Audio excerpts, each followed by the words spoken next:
Lasse, DMU'en er tilbage i Aalborg. Kan du ikke fortælle lidt om, hvad det betyder for byen? Jamen, det betyder enormt meget. Det er jo en folkefest, hvor rigtig mange får smag for at prøve nye sportsgrene af.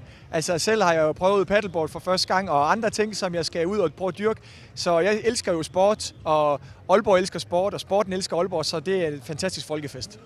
Jeg ved, at du tidligere jo også har svømmet over Limfjorden, da DMU'en har været her. Hvad har du glædet dig mest til i år? Jamen, jeg har glædet mig rigtig meget til at se cykelløbet. Det må jeg nok indrømme. Det er for første gang cykler det nord for Limfjorden, og jeg bor nord for Limfjorden, så det, at den kommer til at køre faktisk på den vej, hvor jeg bor ved en tilfældighed, det glæder jeg mig rigtig meget til sammen med mine børn og min familie. Og nu næste år og året efter, der er DMU'en så på besøg, har jeg lyst til at sige, i nogle andre danske byer.